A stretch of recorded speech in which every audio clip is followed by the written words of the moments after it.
Hello，大家好，欢迎大家来到这一期的谁是神队友，谁是猪队友？插画比拼应该怎样狠狠的击败 Max 伙伴？等一下，如果你还没有订阅的话，欢迎订阅我哦，因为我接下来还会发布更多关于这款手游的攻略，订阅和开启小铃铛就不会错过咯。首先，我们来说说看关于 UP 伙伴必须知道的事情。伙伴可以 UP 的有4大方面，就是他们的等级、资质、属性还有技能。至于伙伴的升势值，我已经在另一支影片说明了，你们可以点进去看看。其实很多人会好奇，到底应该先 UP 哪一方面，尤其是等级与资质。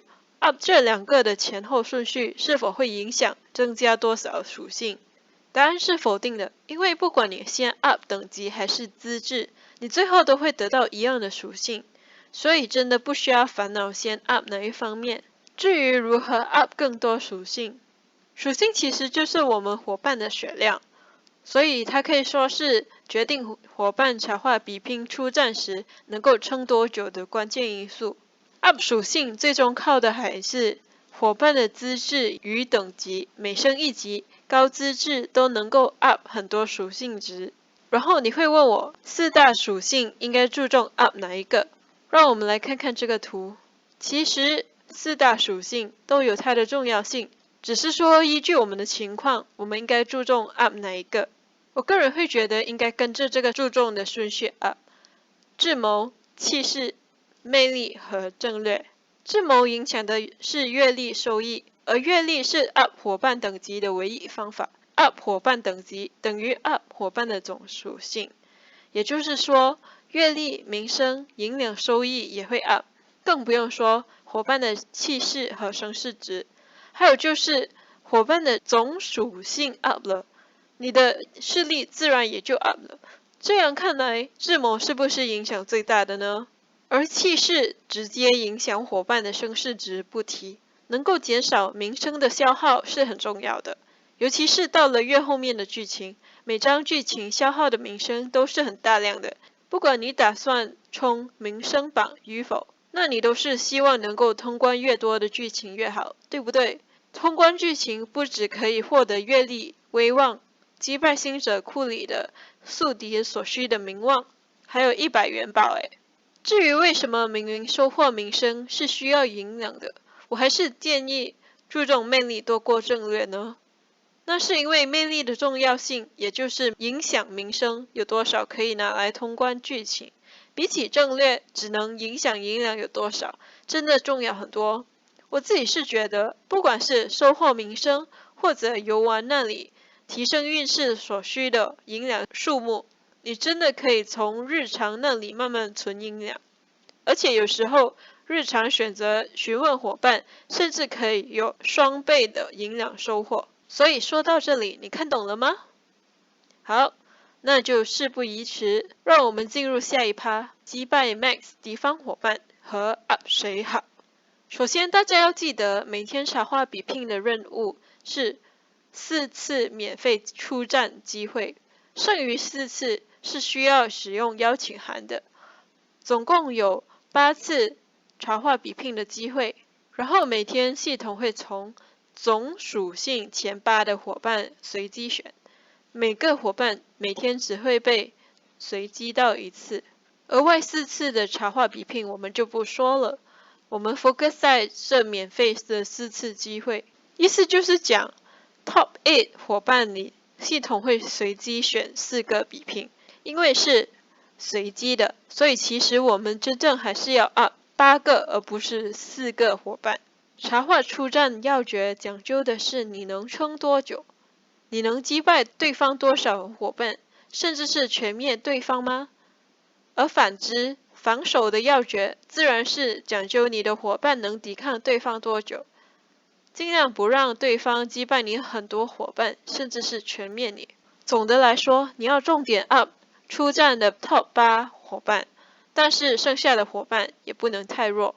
在插画方面，一个伙伴的强弱在于它的总属性，也就是血量，每项属性的资质，也就是攻击力，以及技能等级，也就是触发技能时的攻击力。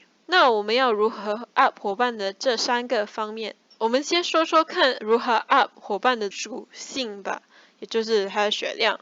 除了前面说的靠阅历升级伙伴等级能够 up 伙伴的总属性外，通常我们都是通过喂书。关于喂书这件事情，很多人会烦恼一件事：书本能加成的属性是否要喂给对应特长的伙伴？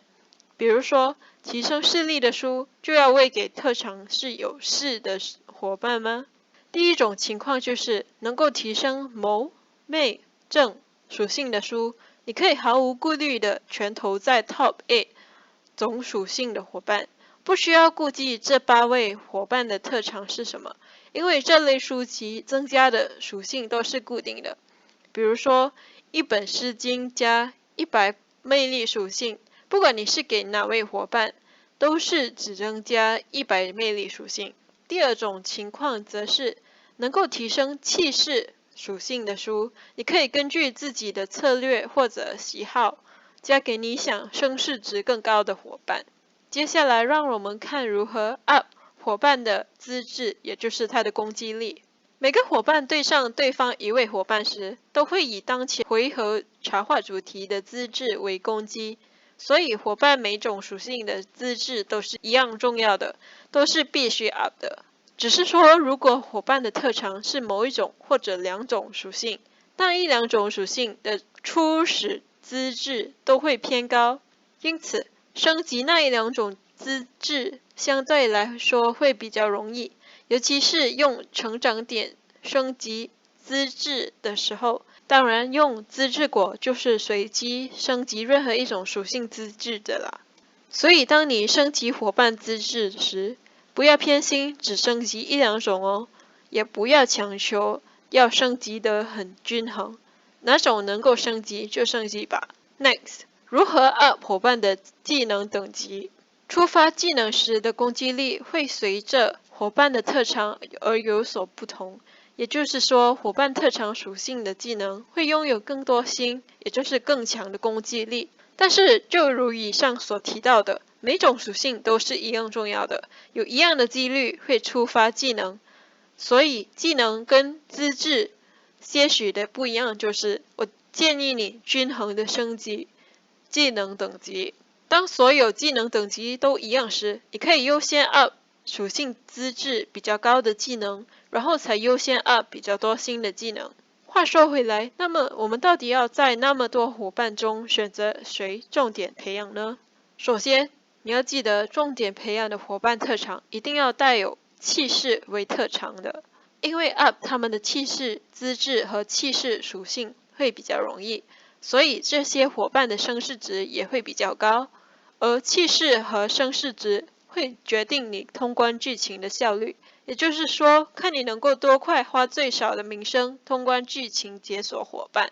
然后，重点培养的伙伴特长最好是这几类的：平、谋士、魅士、正士和士。特长为平的伙伴，虽然初始气势资质会比其他特长类型的低，但是平也是最好升级他的资质的，尤其是书院任何一种书给他研读，都能够有100% 的顿悟率。接下来我会推荐我个人觉得值得重点培养的12位，而不是8位而已。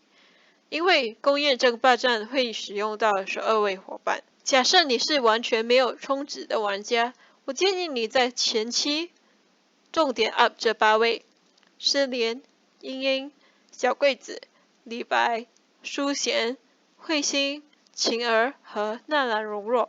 尤其是失联、小桂子、李白还有慧心，这4位应该培养成到最后最强的4位。由于失联、小桂子、李白和慧心这个组合并没有谋为特长的，我是建议你可以把失联发展成谋士都高资质，以补上这个组合的不足。至于茵茵、淑贤、晴儿还有纳兰容若，这4位你看或许可以成为你 Top 12强的第9至12强。如果你注意看，这个组合最大的共同点就是谋，就像我先前提到的，谋才是4大属性最重要的。接着我建议你后期可以重点 up 这4位：隆科多、何坤、厄尔泰还有纯贵人。这4位和前面重点4位可以成为你的 Top 8强伙伴。假设你是有充值的玩家，其实最好是可以充到 V5，但如果你只是首充加有购买终身卡，那其实充值给的伙伴都是很好的，都可以成为你最强的伙伴。毕竟他们的初始资质都是很高的，培养起来没那么费力气。尤其是甄嬛的谋士，应该重点 up。而身为一个V7玩家，我可以告诉你，芈月真的很好用，因为容易 up 资质。然后无双就是类似特长评，你可以任选书院的书，研读都是100% 的顿悟率。重点是它还有专属羁绊技能，就是每击败一个伙伴都会恢复1% 的血量。不过V7真的有点过分了，你们理智消费 OK。在这里打一个广告，我11服有2个 V7号诚心要买，有兴趣的可以 email 联系我哦。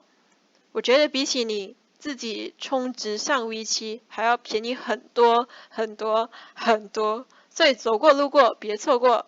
如果你是有充值的玩家，或者说你冲榜排名都很靠前，那你会发现君王令比亲王令比较快能够集齐，所以君王比亲王容易招募得多。君王这个组合确实比较完美，特长都包括了正士、媚士、谋士和士。如果你前面有认真听讲，那你现在应该会毫不犹豫地按照谋士、士、媚士、正士这个顺序招募伙伴。不管怎样，君王还是极其的好，加油！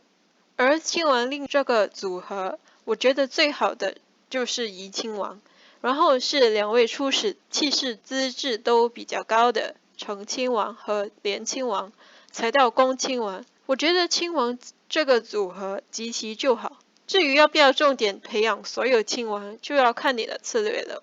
我的个人意见是，可以重点 up 怡亲王，只强化他一个人，其他亲王就随便了。其实关于 up 谁，你可以做好自己的策略，看你最终要怎样的组合，还有要专心的 up 谁成为你的 top 12强。我只是提供一些心得，希望能给你的思路带来一点帮助。然后我这里并没有提到2个很不错的伙伴，就是杜甫和容嬷嬷。杜甫是我的最爱之一，他的特长是正士，而且初始资质就有28了。容嬷嬷是要花很久的时间，慢慢每天击败他才能解锁，所以可能很后期的时候你才可以有的。我自己是觉得随缘了。哦，我忘了说了，那个表有包括羁绊知己和大概什么时候能够解锁该知己的，你看看就好，不一定说很后期才能解锁知己，那你就放弃重点培养那个伙伴。羁绊知己加成伙伴属性只是个 bonus 的，不用太在意 OK 啦。讲了那么多关于增强伙伴的，那茶话比拼有没有一些 tips 可以给你们呢？当然有啦，有2个 tips， 心机鼓舞和帮腔。关于心机鼓舞，相信很多人都是自己手动按的，但我其实想说，如果你今天是 V5 或者以上的玩家，那你一定要用快速茶话的这个功能啊。经过我的观察，当你使用这个神仙般的功能时，系统会自动选择对方3个伙伴里最弱的那个，同时自动心机鼓舞，每次消耗1点心机值。这样一来，比起你茶话比拼自己手动按，还要能够击败更多对方伙伴。说到心机鼓舞，如果你是 V0 玩家，你每天的初始心机值会是5点，然后你每上1个 V 等级，你的每日初始心机值就会增加1点。注意，这个心机值跟宫院争霸战、宫院士气值是不一样的哦。这个心机值是每天0点清空前一天的记录，是不能存的，会每天更新。OK？ 就好比说我一个 V7 玩家，每天的初始心机值是12点，每天4次茶话比拼，我都会选择快速茶话和自动心机鼓舞。快速茶话除了一开始消耗3点心机值，增加 50% 攻击力，后面都是消耗从击败一个伙伴得到的1点心机值。因此每天4次茶话比拼12点心机值是刚好的。但不是每个人都有那么多初始心机值和能够解锁快速茶话这个功能嘛，那就要靠你自己善用每天系统给你的心机值。如果你刚好对上比你弱的玩家，那你就豪爽一点，一开始用3点心机值增加你的攻击力，然后每击败一个伙伴就消耗1点心机值，这样打。如果你对上比你强的玩家，那你就别浪费心机值在这次茶话比拼了。总而言之，自己安排好适合自己的策略。接下来说的帮腔功能是给那些即将拥有30位伙伴以上的玩家参考的。第一点就是帮腔伙伴放进去之后不能出战也不能防守。第二点则是帮腔伙伴的总属性将评分给剩余防守伙伴，增加血量。第三点是帮腔伙伴有效期为1个月，要提前取消需要花费500元宝。这个帮腔功能具体有没有用，真的很看你个人怎么考虑的。帮腔的好处就是你最弱的伙伴可以丢进去，然后给其他防守伙伴增加血量的同时，别人前来比拼时会有可能少击败你的一个伙伴，或者少一点积分。伙伴帮腔的时候，你就可以 up 它的属性，增加能够评分的血量。而帮腔的坏处也就是在于你减少了防守伙伴的数量，而茶花积分的逻辑是越接近全灭，系统会给敌方玩家每击败一个伙伴更高的分数。意思就是当你有30位和31位防守伙伴时，前者的情况下，对方击败一个伙伴会获得比后者情况更高积分。总之，帮腔这个功能的好与坏，究竟值得不值得用，需要你自己视情况而定。OK 啦，今天就讲到这里。最后，如果这支影片对你有所帮助，不要吝啬你的赞哦，鼓励鼓励我，快点做出下一支影片。有任何疑问的，可以在 YouTube 下面留言，我会尽量回复的。谢谢你。